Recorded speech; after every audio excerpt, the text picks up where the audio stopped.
Good afternoon, ladies and gentlemen, and welcome to the Richard Nixon Presidential Library and Museum, which has been here 21 years. And I am Sandy Quinn. I'm president of the Richard Nixon Foundation. The foundation works and collaborates side by side with the federal government, the National Archives, to operate our great institution and to do programming together. This program, like all of our Nixon Legacy Forums, are co-hosted by the National Archives, so we're proud of that, because the material becomes primary research and is available to everyone, scholars, authors, writers, reporters, and the general public forever. And we help by putting it on our website, which, by the way, is www.nixonfoundation.org. And you can see this program and all our other programs by checking that website and doing a diligent search, and you'll find it. So I'd like to introduce a couple of people. A couple of our board members. One, Jim Cavanaugh, who is here today with his wife, Esther. Jim, please stand.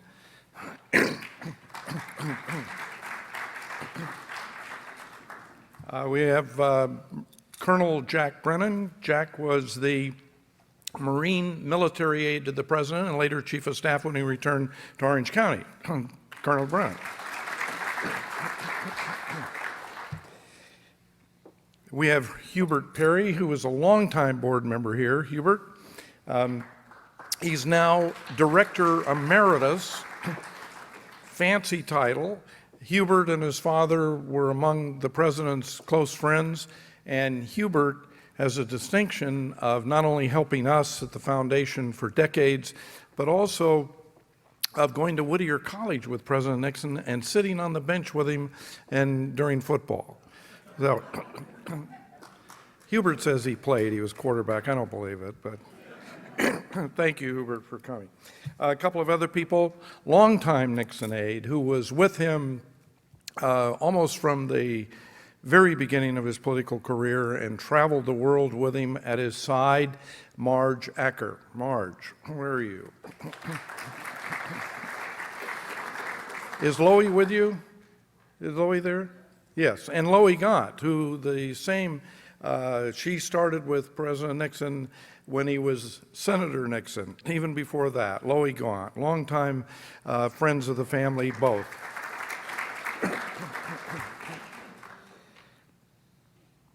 And I am delighted to introduce the man who coordinates these very successful series of Nixon Legacy Forums. We've had about 14 of them. We've had them all over the country. We continue them. We're accelerating the program. The next one is February 1 at Stanford University, where we join with former Secretary of State George Shultz, who in the Nixon White House was instrumental in implementing the President's plan to desegregate the schools in the South. And he will participate with us along with a distinguished panel on February 1 at the Hoover Institution. And if any of you are up there during that time, check our website and please join us. All of these programs are free. They're open to the public. Most all of them have been covered by C-SPAN, and they become a great archival record of the wonderful things the President did. Most people think of foreign affairs in China. And indeed, those were extraordinary accomplishments. But in addition to that, was an incredible record in domestic affairs, which gets little note until Jeff Shepard came along and said, why don't we start doing something about this? Jeff himself was a Whittier College Nixon scholar years ago. Richard Nixon gave him the check. He later went to Harvard Law. And after that, he became a White House fellow. And after that, he went to work at the White House as deputy director of the domestic council staff. And our Nixon Legacy Forums for the last 2 years have focused on domestic affairs. We're going to start branching out into some other areas, but I thank the good work of Jeff Shepard, who is the chairman of the advisory committee for our Nixon Legacy Forums, a good friend and a great admirer and loyalist to the 37th President of the United States. Ladies and gentlemen, please welcome Jeff Shepard. Thank you, Sandy. That's good to see you. Hello and welcome to our Legacy Forum. As Sandy has indicated, I've had the pleasure of helping produce these for a little over 2 years. And it brings together the people who generated the documents to talk about the documents that are here for researchers. So we have a group of people today. We've done other forums, and we're thrilled with this one. And I'm thrilled with this one in particular. This has to do with ending the draft and going to the all-volunteer force, because I have very clear memories of what was going on. And just to remind you of those days, there's a group of men who were born in the 1940s, and they and the women they loved remember everything, every decision they made when they came of age to key off the effect on the draft.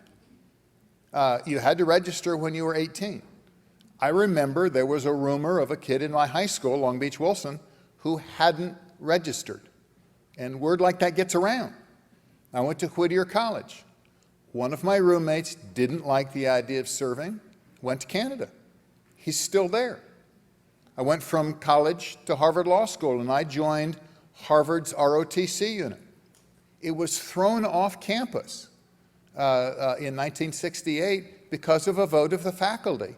And none of the college kids were in the ROTC unit. It was all graduate students, because you were more subject to the draft if you were in graduate school. And then, of course, when I graduated from law school, mine was the first class to get JDs, doctorates of law. Before that, it was always a Bachelor of Laws, but some draft boards took the position that you already had a bachelor's degree from college, a BA, so if you were going for a second bachelor's degree, you weren't making satisfactory progress. Now, we had plenty of people who volunteered to go in the service and served very honorably. We had plenty of people who did not want to do that. But the idea of taking a year off beyond college before you went to graduate school, that was a non-starter, because you wouldn't be making satisfactory progress. The idea of switching and going for 2 master's degrees. At one point, if you were married, you had an automatic deferment. And then a little bit later on, you had to have a kid. And so you have this group of people going through life where every social decision they were making kind of keyed off the effect of the draft board. And some draft boards had more people than others. So you had an unfair situation on top of everything. That's what makes today's forum so interesting, because these are the people who were there at the time who helped the president to end the draft. I mean, as he was ending the war, the need for people came down dramatically. But the draft still hung over everybody's head, and it was from age 18 to age 26. And then they switched from that to the all-volunteer force. And here to moderate that transition, we couldn't have a better individual, Dr. Bernard Rostker, who was head of the Selective Service later on in 79 to 81, served in the Army and the Navy in manpower positions, and then finally as Undersecretary of Defense for Personnel and Readiness. He's written, and we'll hear about this during the course of the presentation, the definitive book on ending the draft and going to the all-volunteer force, I Want You, The Evolution of the All-Volunteer Force. So it gives me great personal pleasure and great personal interest to introduce to you today Bernie Rostker, who will introduce our panel. It's good to see you. I'll bring the panel out with you.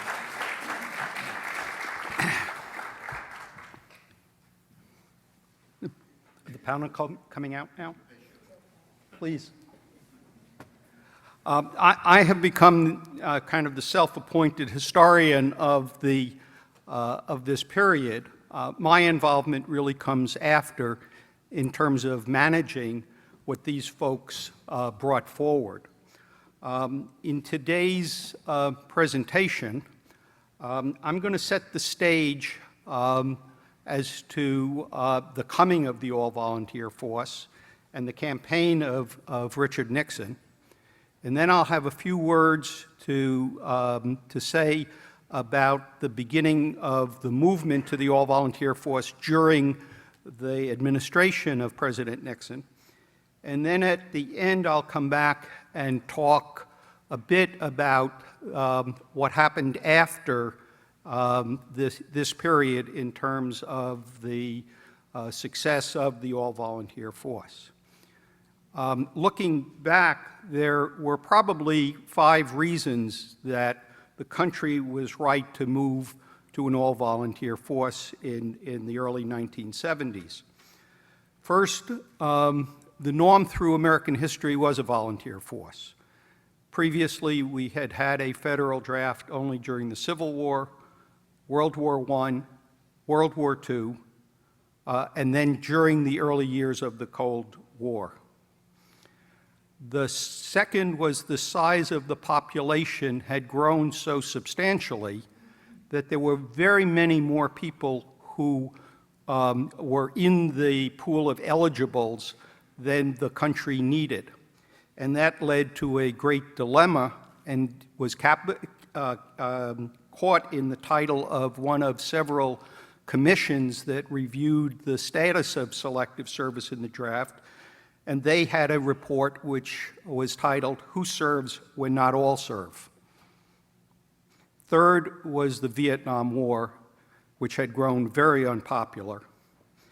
And because of the increased draft calls during the war, the draft, which many men had been able to avoid, now became a central feature of their lives. Fourth was what one historian had called a rational and intellectual basis for a volunteer force, and that was provided by the economist Milton Friedman, who told the American population that it was morally correct not to serve. And finally, because of Vietnam, the Army had lost faith in the draft and was ready for a change. And so let me give you a sense of, before Vietnam, how the draft had really become less of a problem for most Americans. In 1962, we drafted only 76,000 young men. We had 430,000 draft-eligible men who had education or occupational deferments. And additionally, there was 1.3 million who had been deferred because of paternity. On September 10th, 1962, President Kennedy extended those deferments to anyone who was married. There was strong support for selective service. It was reauthorized every 4 years. But in the 1964, presidential candidate Barry Goldwater expressed his intention to eliminate the draft. President Johnson responded with a DoD study, Defense Department study on the draft, and before that could come out, the Vietnam War heated up, and the Defense Department took a strong position that a volunteer force was unfeasible and the costs would be prohibitive. In 1967, Richard Nixon, then a candidate for the Republican nomination for president, named Martin Anderson, who at the time was an associate professor of business at Columbia University, as his director of research. And in April, Martin sent Nixon a memorandum arguing for an all-volunteer force. He prepared a more extensive memorandum in July. It was entitled An Analysis of the Factors Involved in Moving to an All-Volunteer Force. And we have to discuss that campaign, that memorandum, Martin and his wife, Annelise. And I turn it over to you.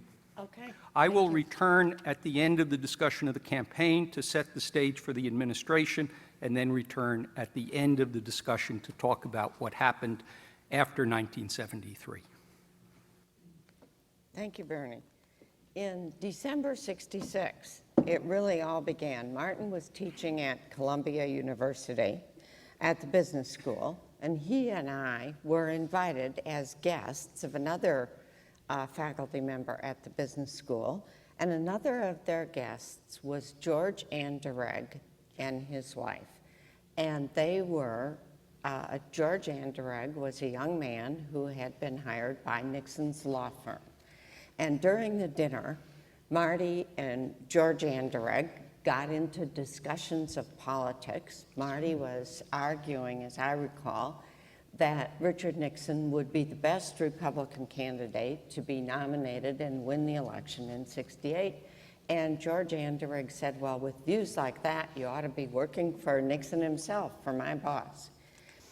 And we left the dinner, and nothing happened for a few days. And then Len Garment, who was a partner in Nixon's law firm, called Martin. Martin got this telephone call, and Leonard Garment said, why don't you come down and talk about this? We've heard that you know, you're a professor at Columbia and that you have some views that are consistent with those of Richard Nixon. And so Martin was intrigued, and he took the subway down to Wall Street and started meeting with a group that included Len Garment and Pat Buchanan, John Sears, Ray Price, and Alan Greenspan. And they would meet about once a week at the law firm and talk about the issues and the policies that Nixon ought to be focusing on as he developed plans for his presidential campaign, which hadn't really even begun. In 1967, March 1967, at one of this group's regular meetings, they brought up the issue of the military draft and what position Nixon might take on this. What should his position be in the campaign? Should he stay with the idea of universal military training? That's what Eisenhower had been for, and Nixon had supported that position. Or should he propose changes to the current draft system, which was getting extremely unpopular given Vietnam and the 7-year window of vulnerability under which it placed people? And Martin was familiar with the debate about the draft and had just finished reading an article by Milton Friedman that summed up the arguments in favor of ending the draft. And so nobody thought that sat around that group that universal military training was a particularly attractive idea to present in a campaign, but Nixon obviously needed something new if he was not going to support the position that he'd been supporting for 15 years. So Martin offered to put together a paper on ending the draft. The group was skeptical. They didn't think this was such a great idea, but a few weeks later, the paper was finished, and then a more detailed paper, the July 4th, 1967, was presented to Nixon, giving the pros and cons of ending the draft. Nixon read it.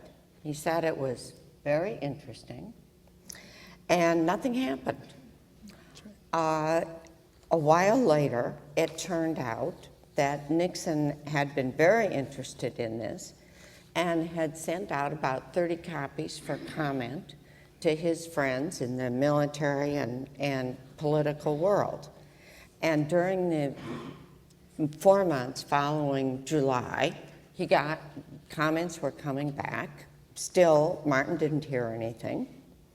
And then on November 17th, 1967, Nixon was returning to New York City from Washington on the Eastern Airlines shuttle, and Marty was with him. He had been on that trip, and the other person who was with him was Robert Semple, who was a young reporter from the New York Times who had been assigned to Nixon's campaign, which wasn't considered real top priority then.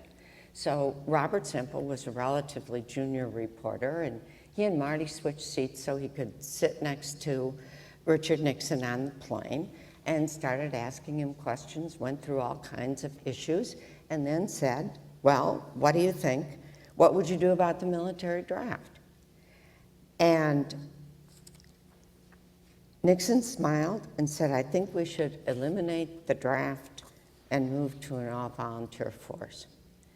And Nixon proceeded to elaborate that idea, and that was the conclusion of the paper that Martin had presented to him, and there he was making that public.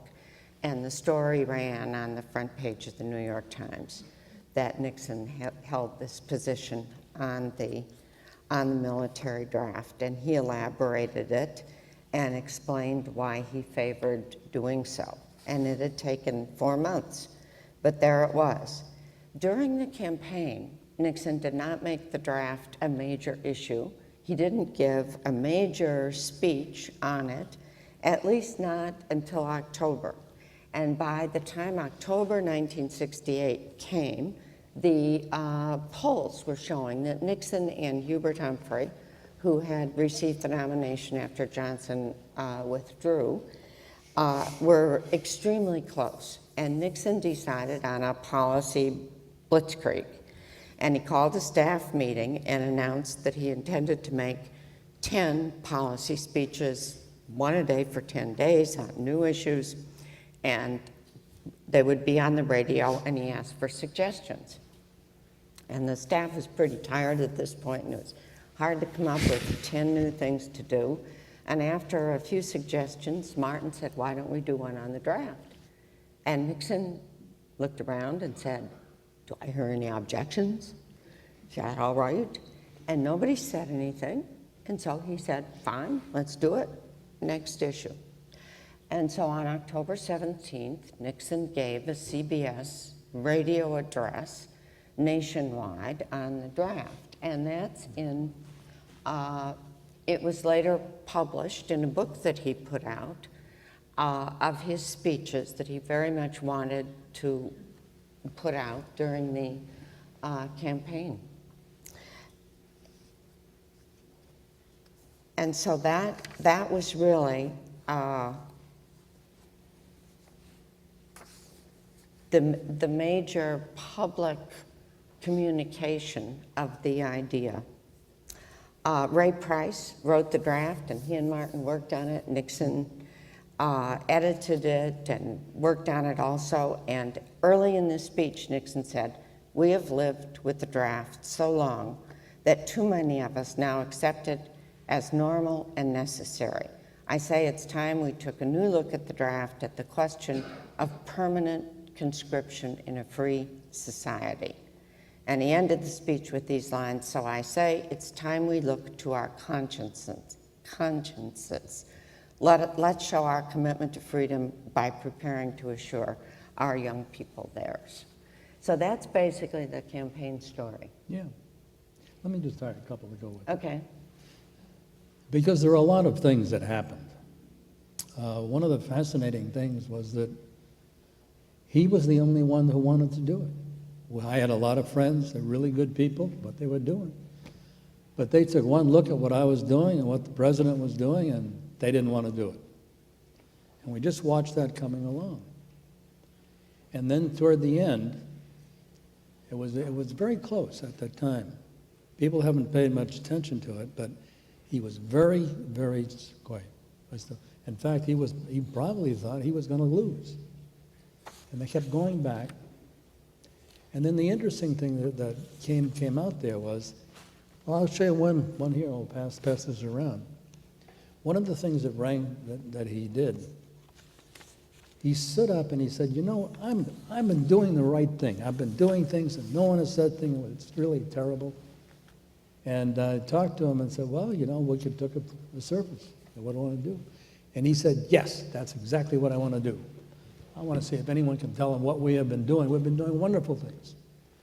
And Annelise went to get this, and you were two other people, if I remember right. And what they had done, they only had about 15 times, so it was all over. This book came done. This book filled by 10 years. No, 10. Go ahead. Well, there are in this what Nixon asked for. He said, "I want a book that summarizes my position on the issues." And he said, "I've taken positions on over 200 issues." Yeah. And when So he, we at the research staff said, Yeah. oh, 200, okay, we know what the assignment well, is. and when he took them, he waited, and there was seven days, which is Well- amazing that he had written the whole thing in that time. He got the book. We obviously used excerpts from things he had said before. We weren't writing any new positions. This was Nixon's book, Nixon's words. And so we have, foreign domestic policy, altogether 200, something like 227 No. issues, including something on the military. Except for draft. one thing. Then he said, all right, when he heard about it, it was good. We brought it in with him. And he looked around, and he took one look at it and said, that's terrific. It's exactly what I've done. And we will do that. Then he told me to put it on and put it on the top of everybody that was using it. Drop it on them and said, okay, go ahead. And these people were after him. They were going after him. He couldn't do it. He took one look, and they looked at it, and it went very quiet. So the press all got a The copy. press walked away. And they only had about 20, how much time was it now? It was very, very close. Well, it came out on October 17th or 18th, Yeah. was when the press got it, and we had only had the assignment for 5 or 6 days. And then there was one So it other was one. done very quickly. Then what he did, when he was sitting there, he said, all right, that's terrific. I want to do another one. And we nearly died on that one because we were supposed to do it again. And he did it again.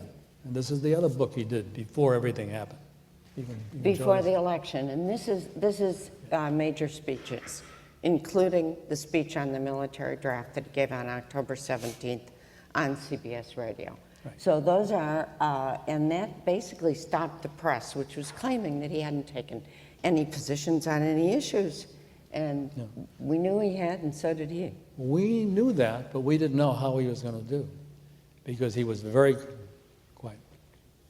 And all I can remember now is that on 31 he won, and so did the other people.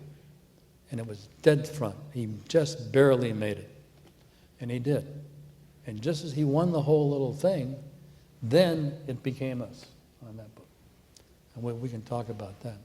But that was one of the main things he did. When he came in, he was going to do it.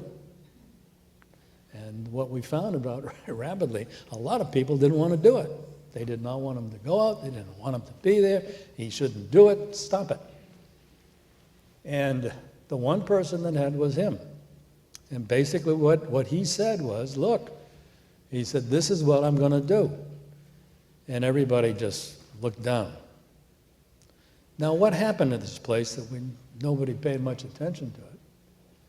He talked to him, and I talked to him, and we had done everything, except there was nobody that wanted to do it. And he said that, no, and basically what he said was, and I was talking to him, that he couldn't get people to do it.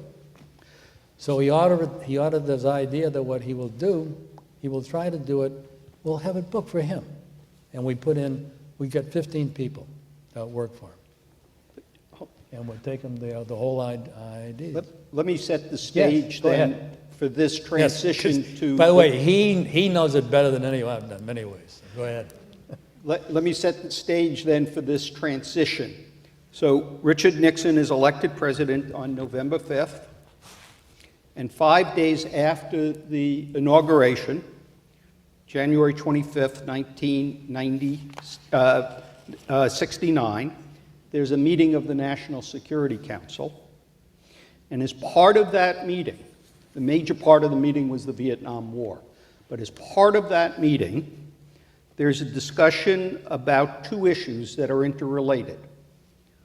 One is the reform of the Selective Service System, the draft, and the other was the possibility of moving to an all-volunteer force. The administration, in effect, was selecting a dual strategy. They would try to reform selective service, and if the final decision was not to go to an all-volunteer force, they would have that, or they would set the groundwork for an all-volunteer force that could replace selective service and the draft.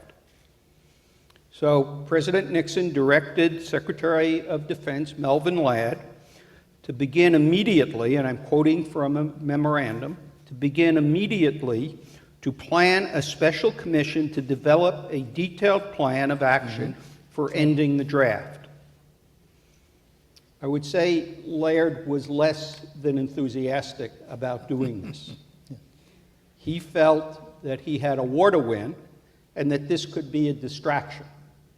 And so he sent back to the president a memorandum which said, well, this was a good idea, but Defense had started to study it, and he'd let the president know what the results of that DOD study would be when it was finished in about a year. Okay. Could I ask one more question on this one? Because that's a fascinating one. He told Reagan he did not want Nixon.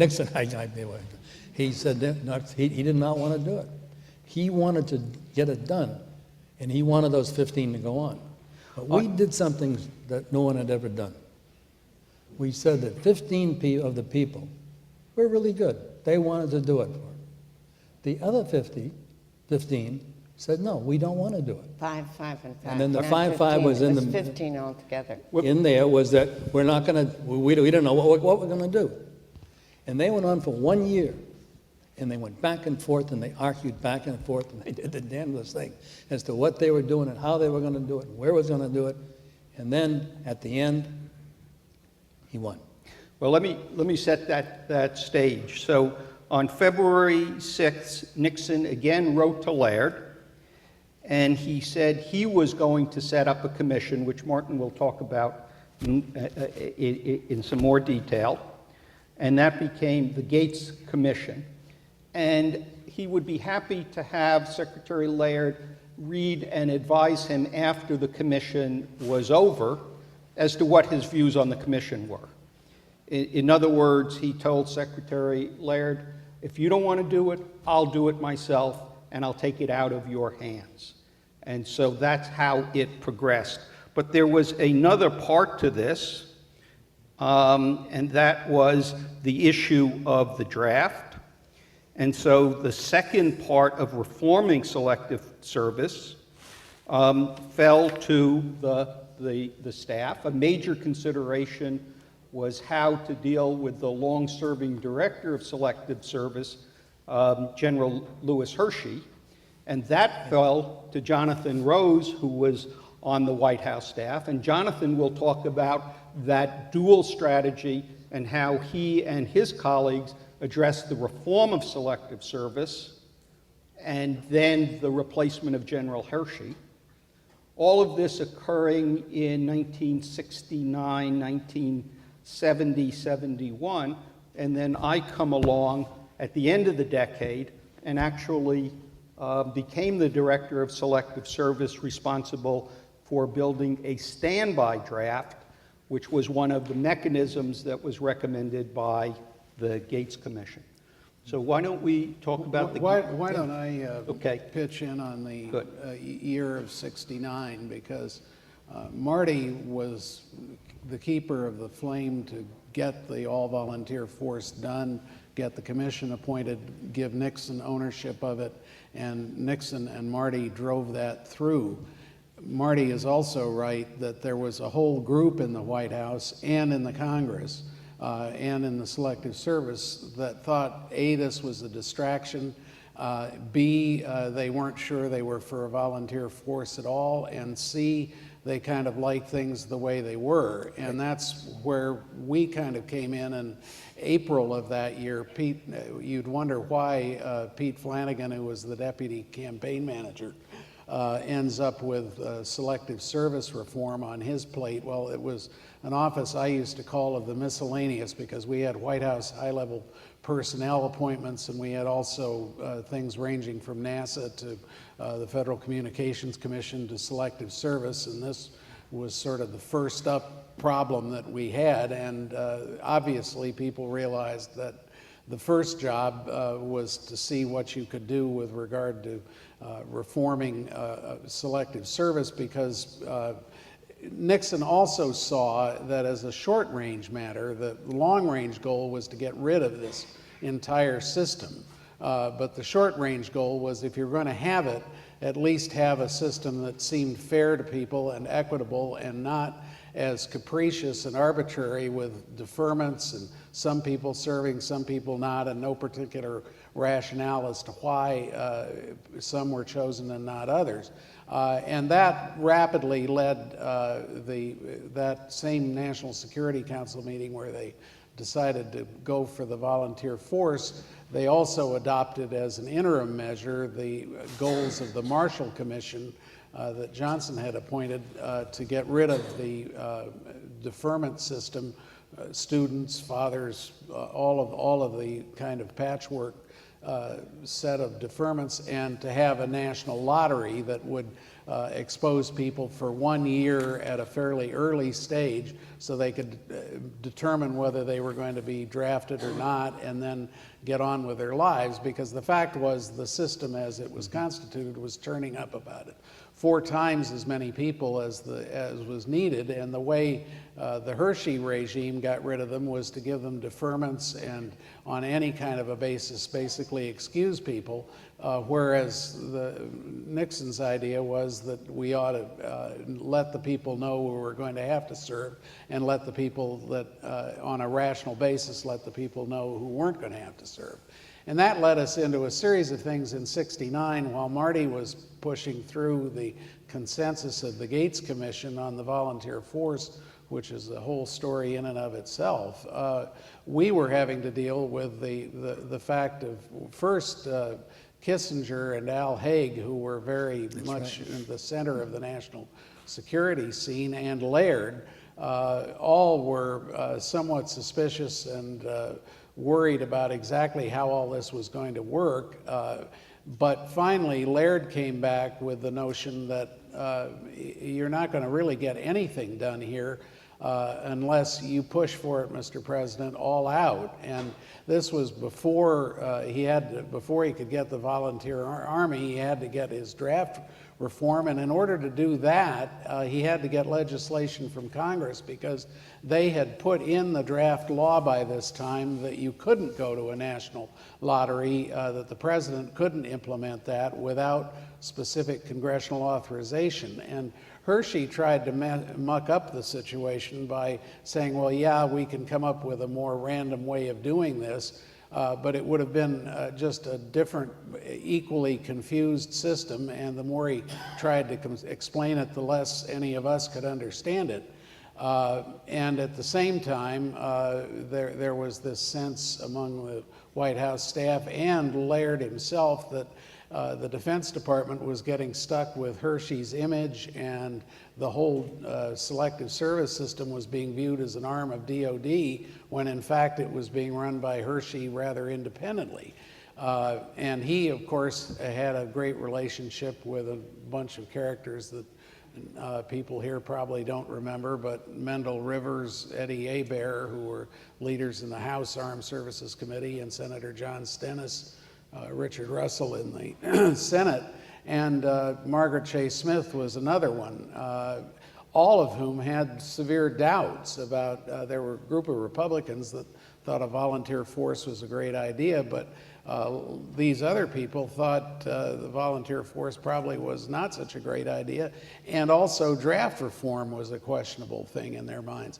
So it took a lot of pushing, and Laird, I think, has to be given a fair amount of credit for getting the legislation through in the fall of 1969 that permitted us to go to a lottery.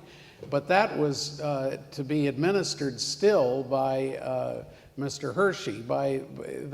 Hershey was another problem, which was a separate problem, and in the middle of that whole legislative fight, Bryce Harlow, who was the head of the legislative unit in the White House, said to me, well, John, you've got a perfectly simple problem here. All you have to do is remove Louis Hershey.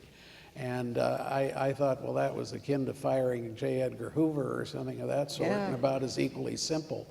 And I happened to be out in San Clemente, and I was told I should tell this story, but I was in a men's room out in the Western White House standing next to Bob Haldeman, and I said, Bob, you know, Bryce Harlow's solution for solving this whole problem of getting the lottery implemented is just to fire Louis Hershey. he said, well, you know, John, you should tell Bryce that's a great idea and he should implement it. And it actually took us from October, when a meeting was held with the president and Pete Flanagan and General Hershey, in which he was told he was going to be promoted to Manpower Mobilization Advisor and removed as Director of Selective Service, till the following February to get him actually, in fact, removed. And it also cost Secretary Laird a 4th star, and he and the Army nearly gagged over that, giving General Hershey a 4th star, but he was finally removed. And I also found simultaneously at the same time a man named Bill Hopkins, whom probably none of you have heard of, but he was in the White House since Calvin Coolidge's time. He came up and showed me a memorandum from Jack Valenti to Lyndon Johnson, and it was called Removal of General Lewis B. Hershey. And the suggestion was what you have to do is appoint him to a high-powered advisory post and give him a 4th star. So this was not a new idea, apparently. But in any event, it did get implemented. The legislation got passed, and then in that winter, in December 1st, I think, 1969, we had the lottery, and contrary to the ideas of a lot of people who wanted a truly random lottery to be held, Hershey insisted that what we had to do was go back to World War II and have the huge fish bowls out there with balls in them. And the balls would be drawn out for the particular months and days that were going to be drafted in the order in which people would be drafted. Well, it turned out that the drawing was held, but it was rapidly proven by a lot of statisticians that the drawing was not random, because the balls had not been inserted randomly, and the fact of stirring them around a few times with a paddle didn't make them random. So we got kind of laughed out of the park for the way we had run the lottery to start with. And then the lottery itself got superimposed on this entire selective service system that General Hershey presided over, of local boards, which some of you may remember, where each local board ended up with a quota of people it had to deliver each month. And for the first month or so, while we were trying to figure out, sort of shell-shocked what was going on, we had local boards drafting people from number 1 to number 360, depending on who they had available to go. They didn't pay any attention to the fact that drafting somebody at 360 in the first month of the year made the idea of a lottery look ludicrous. So we had a public relations problem and a general problem of administration, which we only managed to solve by virtue of the National Security Council getting into it with us.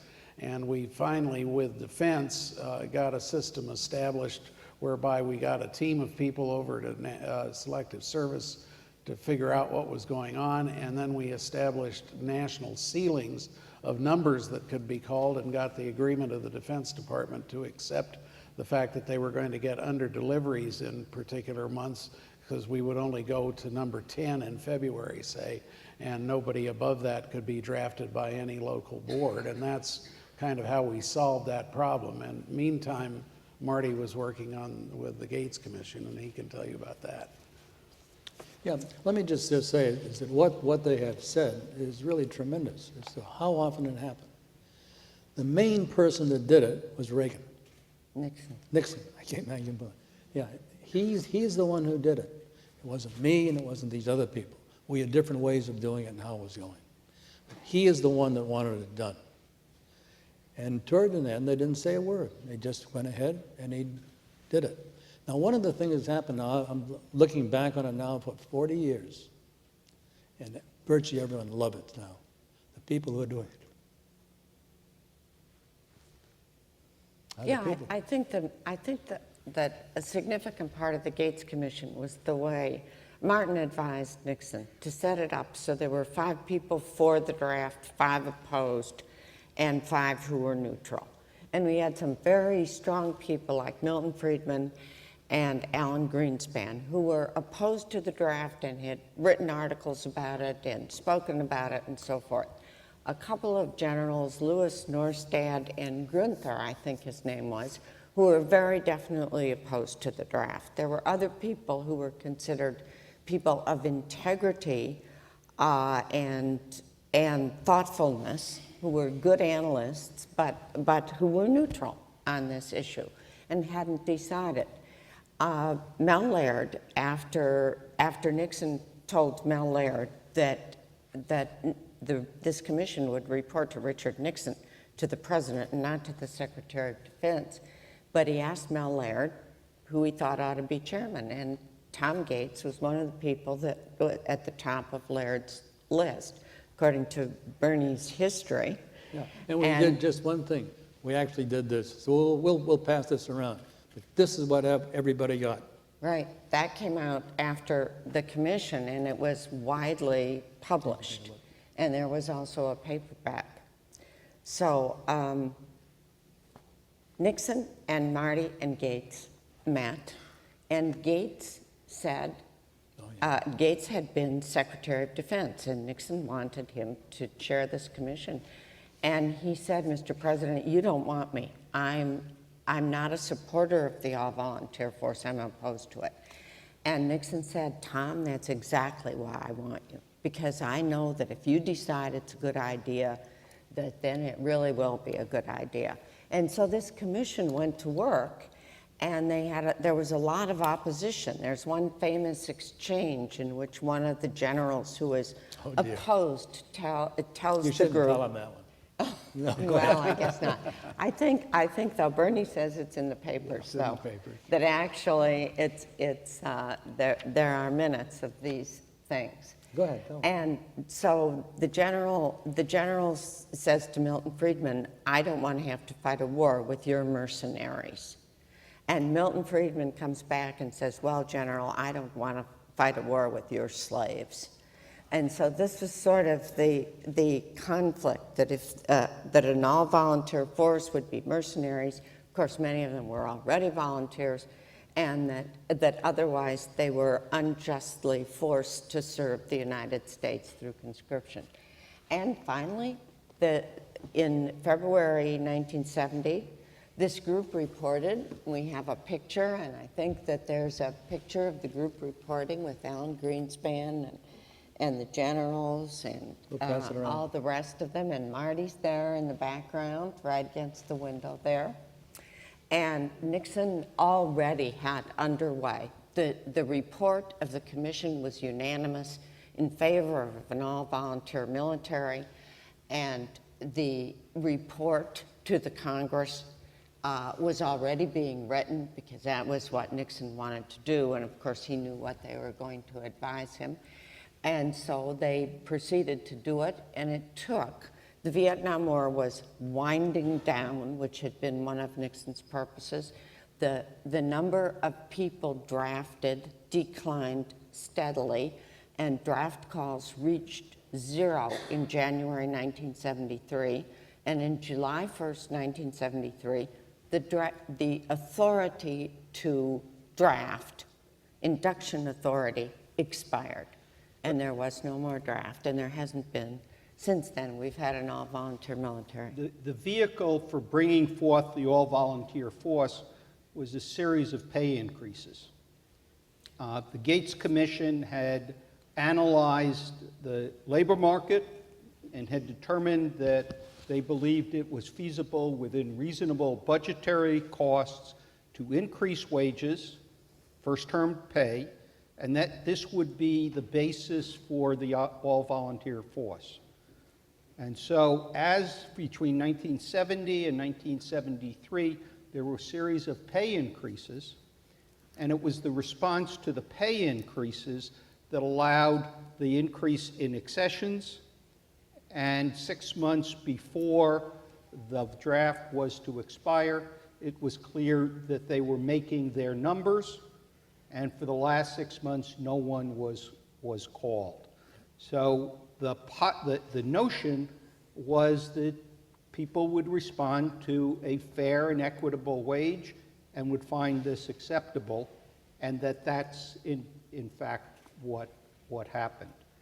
I would be less than candid to tell you that it was all smooth sailing. It was not. A volunteer force is very fragile. It requires a great deal of attention.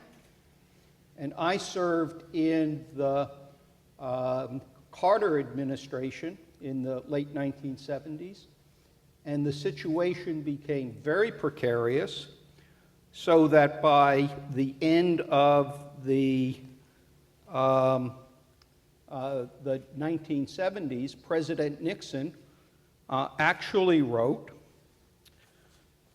"Now, 7 years later, I have reluctantly concluded that we should reintroduce the draft.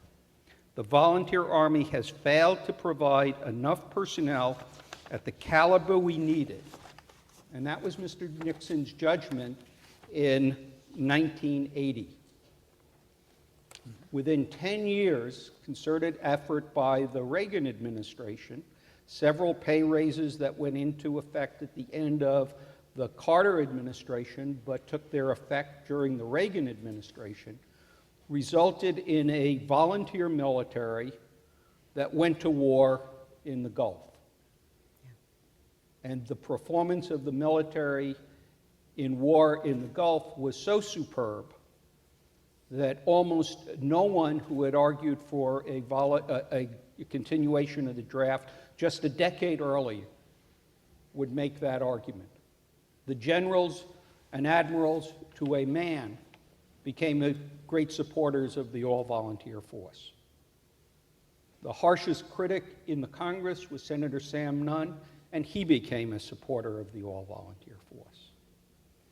Now, the next great test of the volunteer force came after 9/11, when we went to war in Iraq.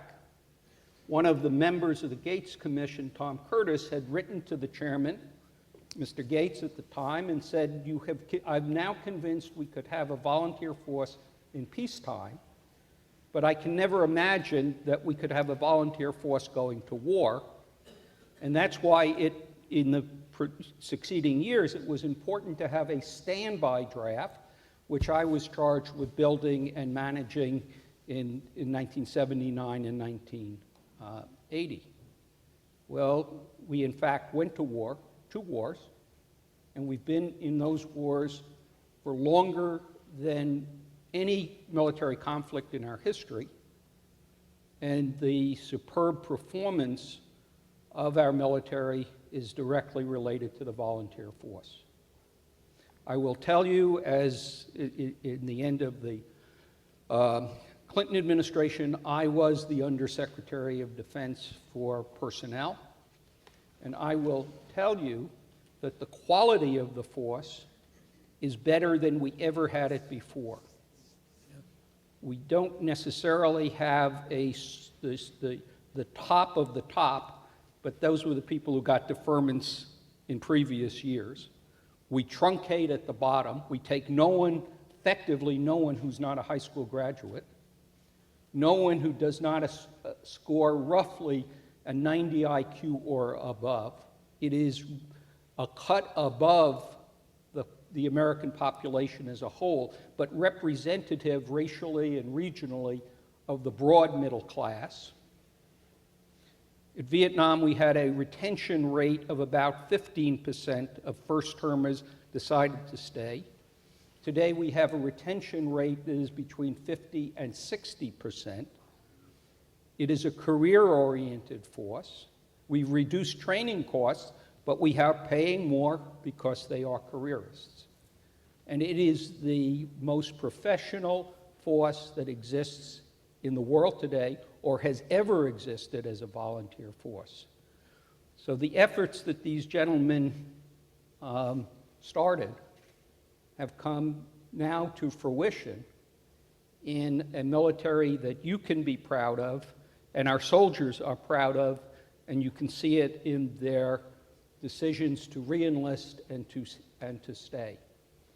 So We can look back now over 40 years of great accomplishment that really started with President Nixon's personal commitment to move the country to an all-volunteer force. He's right. So I think we have time for questions. Sure. Go ahead. I really appreciate your candor. I was a member of the armed forces in the late 70s, and it was pretty bad. And one thing I noticed that was common, and it was kind of a backdoor draft in a way, is a lot of guys would have problems with criminal records, and the judge would give them a choice. You can go in the military. So I was serving with some people who might have ended up in jail if they hadn't served and that was no good for the force. In the late 70s, we had a technical problem, which was we had a screening test that was wrong. I was in the administration at the time. We thought we were bringing in quality, and we really weren't. And the cost of the volunteer force had risen so that during the inflation after Vietnam, President Carter was trying to hold the budget, and we let wages slip. By the end of his administration, he finally agreed to increase wages. There were 2 large wage increases that went into effect, one at the end of the Carter administration, one at the beginning of the Reagan administration. And that carried the Reagan administration through an ability to increase quality at the same time as we were trying to rebuild the force. And the fruits of that are seen in 1990 during the first Gulf War. But you're exactly right. We didn't plan on building an inferior force, but it was an inferior force, and we recognize that now in hindsight. Getting the GI Bill had a lot to do with that. And we improved the GI Bill with the Montgomery GI Bill. We brought that back as a major factor to improve the quality of our people. You're exactly right. I think that Ronald Reagan also, and his Secretary of Defense, Cap Weinberger, had an extremely strong commitment to the all-volunteer force. And not only were willing to go to Congress and get the pay raises, but also the morality, the morale of the armed services, because Reagan was so supportive of their role and what they were doing, and it made a difference. I think it makes a difference. It makes a difference. Nixon made a difference in his commitment to what he wanted and to seeing it through and to effectively strategizing it, and so did Ronald Reagan and Cap Weinberger. A little story that goes with that. One of the people who were most negative during your period of time was Alexander Haig, who was a aide to Henry Kissinger, and Kissinger was not in favor of it. During the Reagan administration, Haig is now Secretary of Defense, and went around the country bad-mouthing the all-volunteer force. And when that got back to Secretary Weinberger, he wrote a handwritten note to Secretary Haig. First of all, a handwritten note in Washington is a big trumpet. You know, you're saying something in capitals. And it said, here are the facts, and by the way, if you have anything more to say about the all-volunteer force, why don't you talk to me first? Which was a way of telling Haig to shut up. We've got a question over here, and we should get to it, but I wanted to add on just to tell you what Marty was facing in the Nixon administration. I would go down to talk to Al Haig at night a lot about our problems with Hershey and the lottery and the draft. And Kissinger really didn't know me, nor did he really seem to know who Marty was, because he kept confusing me with Marty Anderson. That's true. And every time I would go down to the basement to go to the NSC to talk to Haig, Kissinger would walk by and say, "Oh, here comes the volunteer army again." So that gives you some idea of the attitude he was facing. Go ahead, sir. Sir, ma'am. I served during the Vietnam War as a commissioned officer. I was not drafted, but I had ample experience in serving with drafted men under both Presidents Lyndon Johnson and Richard Nixon. Today, as a veteran, I function as a service officer for my American Legion post, and I come into contact with the needs and issues of many members of the volunteer armed services. I certainly do not disagree that the volunteer force is extremely well trained, perhaps the best military we've ever put in the field, and with the 50% retention rate, that is remarkable. But my question to you, sir, is I want to follow up on a comment that Secretary of Defense Gates made last year when he retired. And Secretary Gates said, the burden of war is upheld by 1% of the United States population. That is, only 1% of the American public participates in our armed services. Considering that statistic and considering the redeployment of our troops 4, 5, and I've met some even more times than that, to the war zones of Iraq and Afghanistan. Okay, what is your question?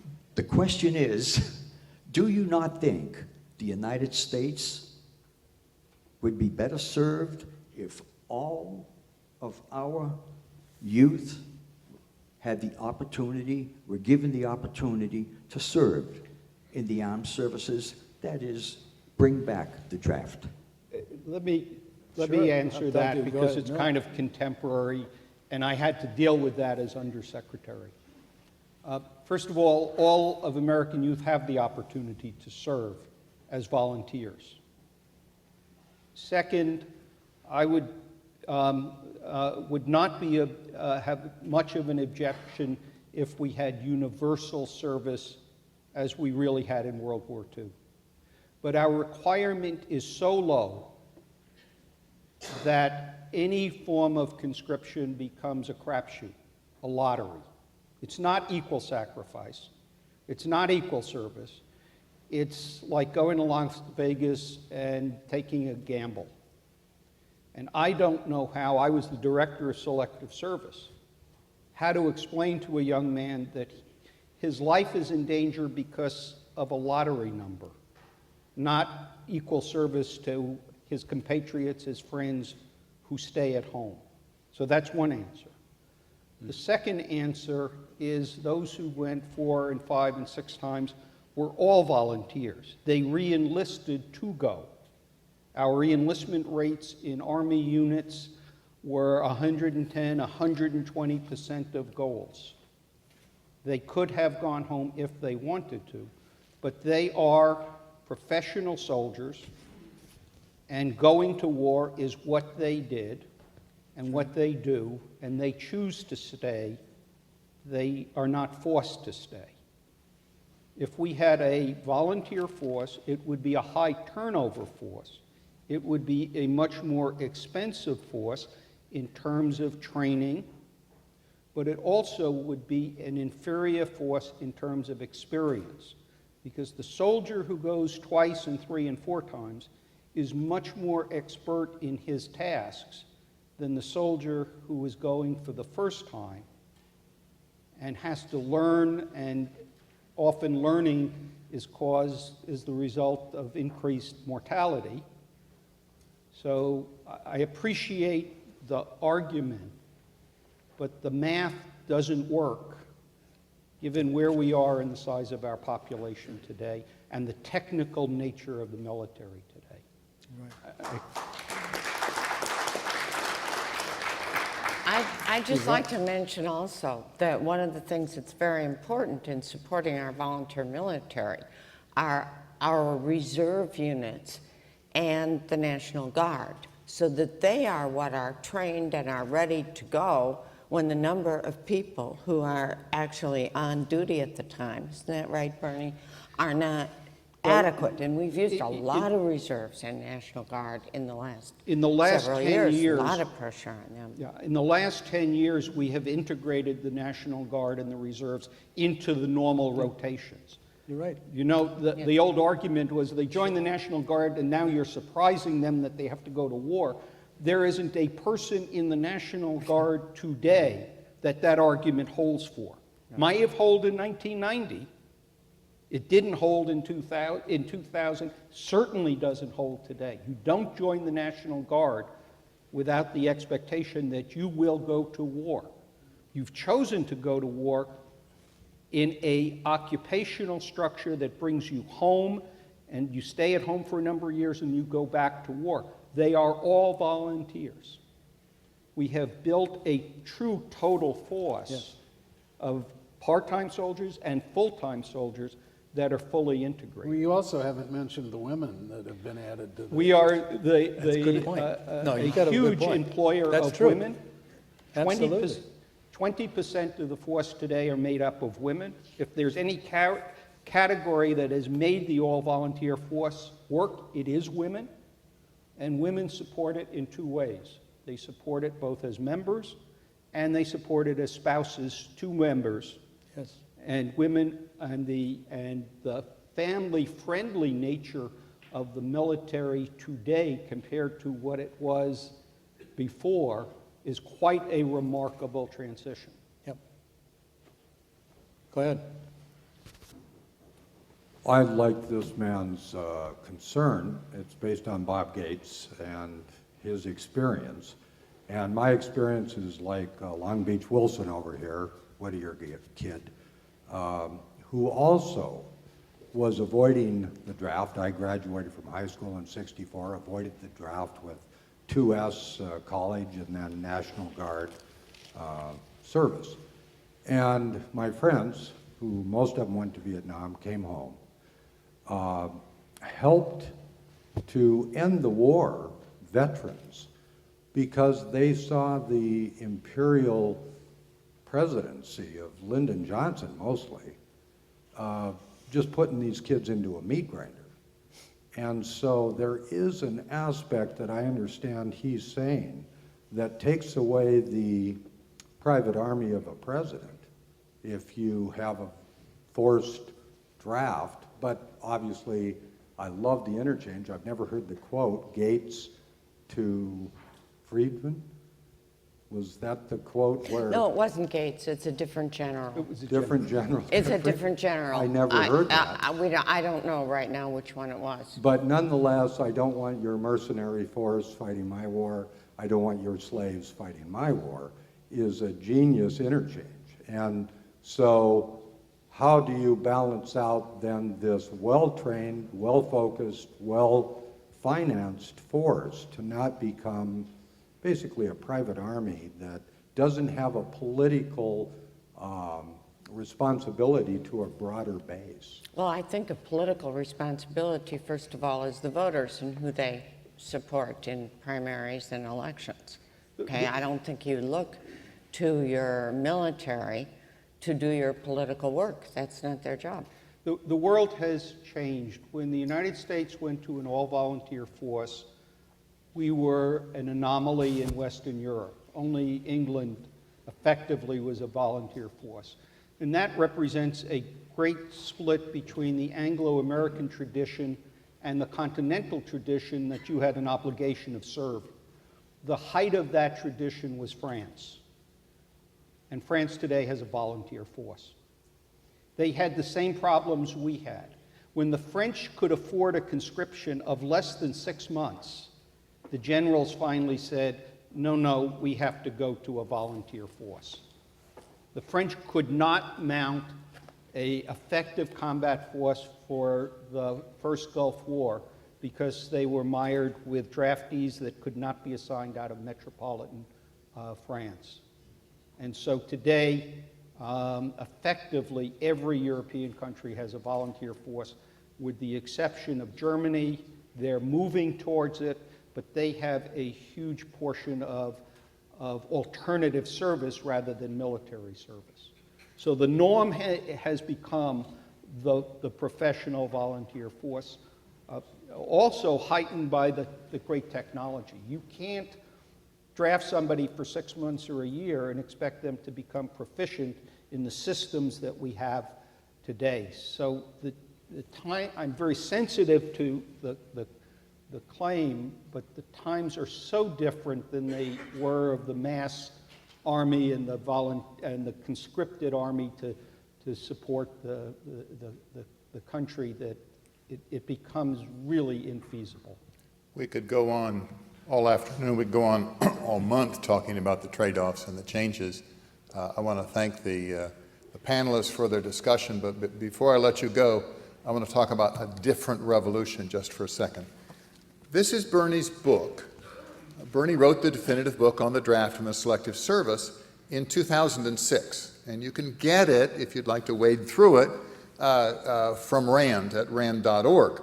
But what's so intriguing is about how Bernie did it, because he collected all of the documentation, a massive amount, all the way back to Marty's first thoughts and back to the election, everything involving Richard Nixon and bringing it up to date. And then he put in the back of the book a DVD. And this is 2006, and what's so intriguing, it's almost a view to the future. If you look at the electronic version of his book, and he mentions the Gates report or somebody in a member of the Gates report, and you click on it, it gives you the report, or it gives you the biography of the individual that was involved. And we think that's perfectly normal today, because you can do that in Wikipedia anytime you want. But Bernie developed it in 2006. And for back then, it's revolutionary. And you see these germs, we're talking about germs of other ideas up here, but that's what happened with RAND's technology and the desire to enable people to do a book electronically. A little vignette for how things happen. This is whatever the count is on our legacy forums. As Sandy mentioned, we have one on February 1st at Stanford on peaceful desegregation of southern schools. We have one planned roughly once a month throughout 2012. Some will be in Washington, D.C., some will be back here. We're doing one on restoration of rights for Native Americans in May in Tulsa, Oklahoma. But you can go on the website and you can see these. We thank you for coming. We appreciate your interest and your support. Have a pleasant afternoon.